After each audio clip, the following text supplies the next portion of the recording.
जी हाँ, Donald Trump और Netanyahu के खिलाफ में एक ऐसा फतवा जिससे एकजुट हुए क्या मुस्लिम देश। ईरान की ताकत आखिर रातों रात हुई कैसे दोगुनी। बहुत स्वागत है आप सभी का। आप देख रहे हैं द राजनीति का विशेष सेगमेंट खबर और विश्लेषण। मैं हूं जब्बार खान।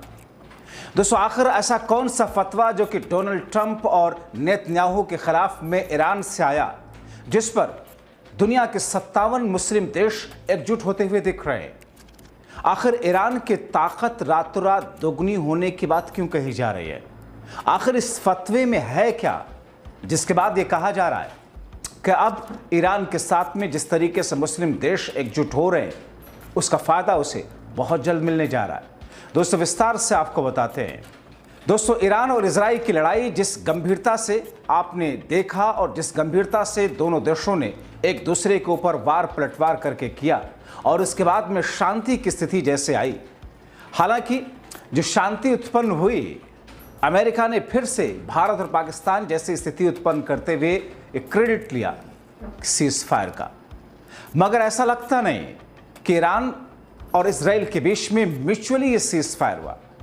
ईरान में डोनाल्ड ट्रंप और बेंजामिन नेतन्याहू के खिलाफ में अब फतवा निकल चुका है। दोनों को अल्लाह का दुश्मन यानी कि मुहर्रिब मानते हुए सजा देने की अपील की गई और इसके लिए ईरानी धर्मगुरु बाकी इस्लामिक देशों को भी एकजुट होने की अपील कर चुके। दोस्तों, अमेरिकी दखल के बाद ईरान और इजराइल में युद्ध रुक चुका है, लेकिन तेहरान में यूएस और तेल अवीव के लिए गुस्सा भरा हुआ है। हाल में ईरान के टॉप शिया धर्मगुरु ने डोनाल्ड ट्रंप और बेंजामिन नेतन्याहू के खिलाफ फतवा जारी करते हुए उन्हें अल्लाह का दुश्मन कह दिया। साथ ही उन्हें सजा देने के लिए तमाम मुस्लिम मुल्कों से इकट्ठा होने की अपील कर दी। तो ऐसे में कई सवाल हैं। पहला, क्या इस तरीके के फतवे केवल राजनीतिक बयानबाजी हैं या वाकई सारे मुस्लिम देशों के लिए एक आदेश है? दूसरा, क्या इससे मुस्लिम देश एकजुट हो सकते हैं या फिर इससे सिर्फ ईरान की घरेलू राजनीति पर असर होगा? और तीसरा, कि क्या पहले भी इस तरह के फतवे निकल चुके हैं, उसका क्या हुआ?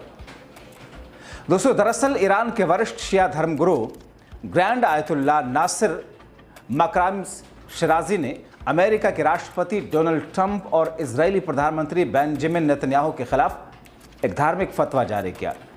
इन दोनों नेताओं को एनिमी ऑफ द गॉड बताते हुए कहा कि दुनिया भर के मुसलमान कुछ ऐसा करें कि नेताओं को ईरान पर हमले के लिए पछताना पड़े।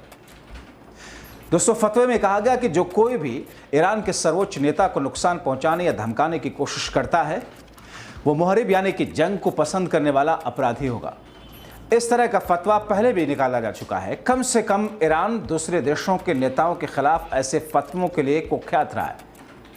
लेखक सलमान रुश्दी आपको याद होंगे, सलमान रुश्दी का केस पता होगा।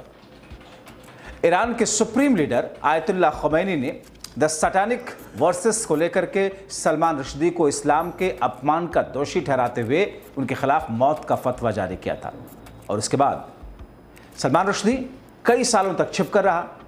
बाद में एक पब्लिक स्पीकिंग के दौरान किसी ने रुश्दी पर अटैक भी किया, जिसे रोकने की कोशिश में उसकी एक आंख चली गई, रुश्दी अंधा हो गया।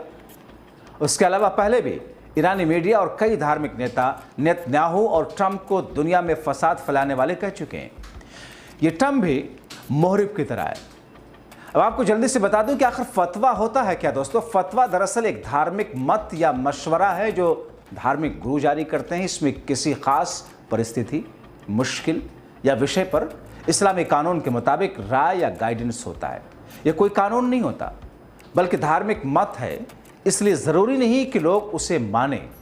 लेकिन अगर इस्लामिक तरीके से कोई फतवा दिया गया है तो कम से कम मुस्लिम उसे दीन के मामले में, धर्म के मामले में मानते हैं। किसी कंट्रोवर्सी में किसी पर मुहर्रिब होने का फतवा मिलने का मतलब है कि उस शख्स को गलत बताया जा रहा है। लेकिन ज़्यादातर बार फतवा किसी सामाजिक या व्यक्तिगत मुश्किलों में सलाह की तरह होते हैं। अब ऐसे में सवाल है कि क्या फतवों पर बाकी मुस्लिम देश भी एकजुट हो जाते हैं? तो जवाब है कि कभी हाँ कभी ना। दोस्तों, ईरान शिया बहुल देश है, जबकि सऊदी अरब, मिस्र, टर्की, पाकिस्तान जैसे देश सुन्नी मेजॉरिटियन है। ऐसे में तेहरान से जारी हुए फतवे कई बार शक की नज़र से देखे जाते हैं। मसलन सलमान रुश्दी के फतवे पर पाकिस्तान और बांग्लादेश जैसे देशों में सपोर्ट था, जबकि सऊदी अरब जैसे कई देश सबले हुए थे, कोई बड़ा बयान नहीं दिया था।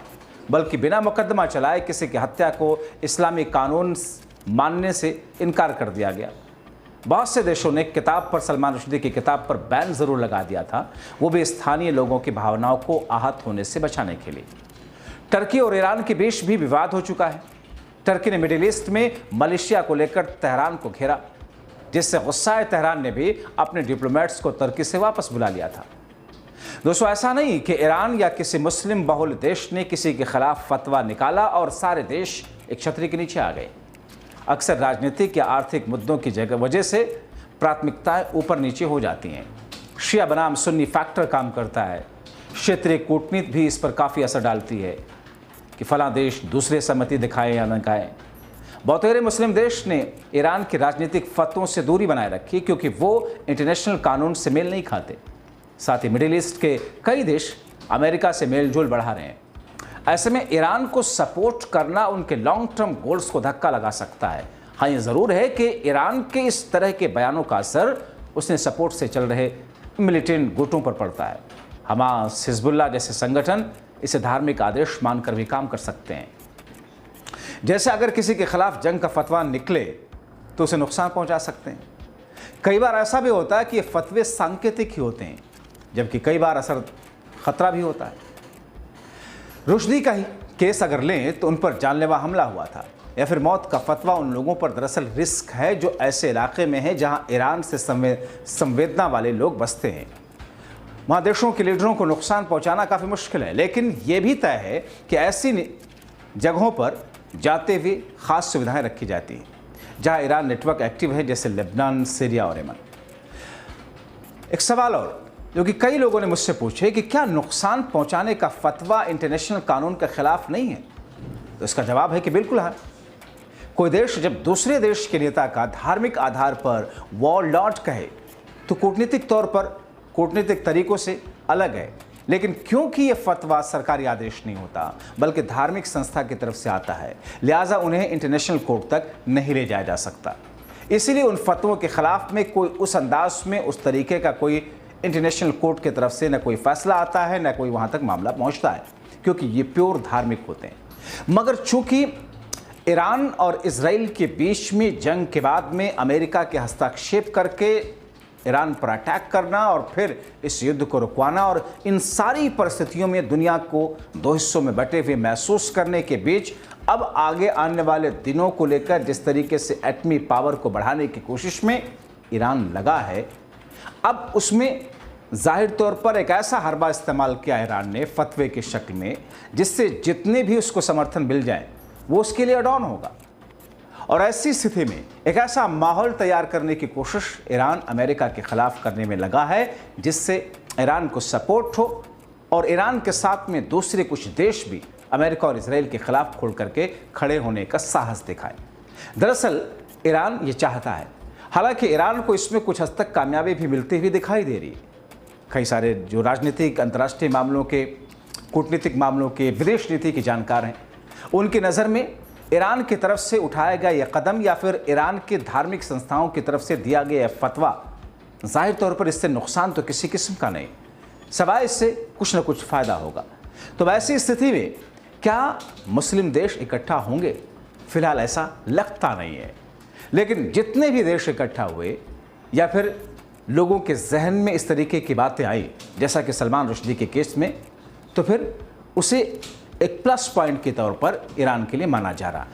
हालांकि अब इसका जवाब किस तौर पर डोनाल्ड ट्रंप अमेरिका या फिर बेंजामिन नेतन्याहू इजराइल की तरफ से दिया जाता है, ये देखना बहुत महत्वपूर्ण होगा, क्योंकि ईरान के फतवे वाले हरबे से पहले ईरान की डिजिटल वॉर या फिर डिजिटल अटैक वाली स्थिति में अमेरिका इस वक्त कुछ कड़ा और बड़ा जवाब देने के लिए अपनी नई रणनीति बना रहा है। इसमें अमेरिका या डोनाल्ड ट्रंप के पास में वो कौन सी नई रणनीति होगी, कौन सा बड़ा कदम होगा जो कड़े तौर पर ईरान के खिलाफ उठा सके। तो फिर ऐसे में इंतज़ार करने के अलावा कोई चारा नहीं। फिलहाल इंतज़ार करते हैं कि आखिर होता क्या है इस पूरे मामले को लेकर। आपको क्या लगता है इस पूरी खबर को लेकर? अपनी राय कमेंट बॉक्स में ज़रूर लिखें। अभी के लिए इतना ही। अंत तक वीडियो देखने के लिए आप सभी का बहुत शुक्रिया।